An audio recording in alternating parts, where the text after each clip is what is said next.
میں ایک جگہ حضور مجلس پڑھ رہا تھا، مجلس میں پرچہ ایک تقسیم ہوا، عشرہ تھا ہمارا، پنجاب کی بات ہے، اس میں فہرست دی ہوئی تھی کہ چھٹے امام کی حدیث ہے کہ مکھی کا خون نجس ہے، اس کے سامنے لکھا تھا آیت اللہ سیستانی کا فتویٰ ہے کہ پاک ہے۔ پانچویں امام کی حدیث ہے کہ فلاں چیز حلال ہے، آیت اللہ خامنائی کا فتویٰ ہے کہ وہ حرام ہے۔ ایک لسٹ بنی ہوئی تھی ائمہ کی حدیثیں۔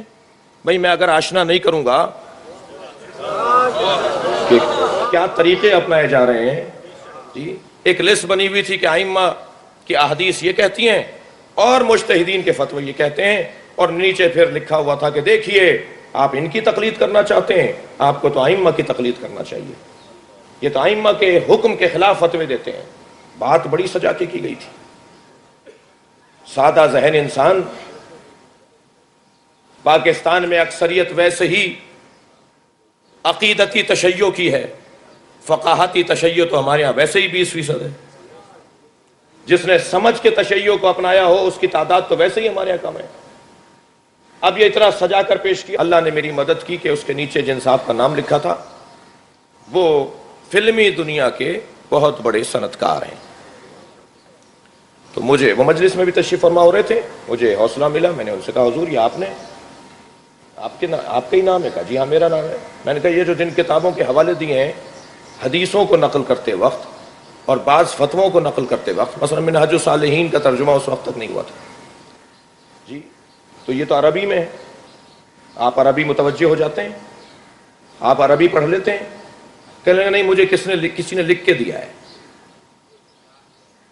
میں نے کہا حضور جس نے ایک حدیث لے کر آیت اللہ سیستانی کے فتوے کو اس کے ساتھ جوڑا ہے، اس نے ایک حدیث لی ہے، آیت اللہ سیستانی نے 80,000 حدیثوں کو دیکھا ہے۔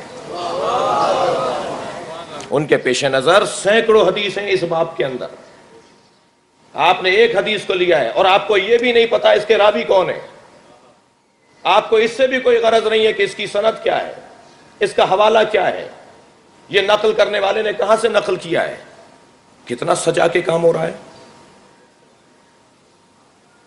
توجہ کر رہے ہیں؟ میں کہتا ہوں اگر بات اچھی بھی ہو تو اس سے لینی ہے کہ جو اہل ہو۔ جو جملہ دوبارہ تکرار کر رہا ہوں، یہ جو جملے ہوتے ہیں ان کے اوپر محنت ہوئی بھی ہوتی ہے، پہلے سے سوچا ہوا ہوتا ہے۔ اگر بات اچھی بھی ہو تو اس سے لینی ہے جو اہل ہو۔ مثال دے رہا ہوں، میں بیمار پڑ گیا، فلاں مسئلہ مجھے درپیش ہوا، فلاں تکلیف مجھے ہوئی، ایک جگہ بیٹھ کر میں نے ذکر کر دیا، وہاں 10 آدمی بیٹھے تھے، ایک نے کہا یہ کھا لیجئے، دوسرے نے کہا یہ استعمال کر کے دیکھیے، تیسرے نے کہا وہ دوا لے لیجئے، چوتھے نے کہا وہ دوا لے لیجئے، ان میں ایک ڈاکٹر بھی بیٹھا تھا، اس نے کہا آپ یہ دوا لے لیجئے۔ بتائیے میری عقل کا تقاضا کیا ہے؟ وہ جو ڈاکٹر کے علاوہ مشورہ دینے والے لوگ ہیں، چاہے ان میں محترم ترین لوگ بھی ہوں، میری عقل کا تقاضا یہ ہے کہ میں اس سے بات کو لوں جو دینے کا اہل ہے۔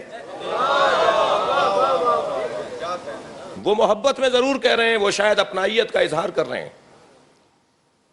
مجھے معاف کیجئے گا، 2 چیزیں ہماری قوم کو اس وقت مشکلات کا سامنا کروا رہی ہیں، 2 چیزیں۔ میں بے حیثیت قوم بات کروں گا، کچھ خفا نہ رہیں مجھ سے لوگ۔ ایک سیلف اسٹڈی اور ایک سیلف میڈیسن۔ ایک بدن کو تکلیف پہنچوا رہی ہے روش، اور ایک ہمارے ایمان کو خطرے میں ڈال رہی ہے۔ بے استادے لوگ، کسی سے پوچھنے کے روادار نہیں ہیں، کسی سے مشورہ کرنے کے روادار نہیں ہیں۔ اپنی پسند کا ہی آدمی ڈھونڈ لو مگر اہل ڈھونڈو۔ السلام علی الحسین۔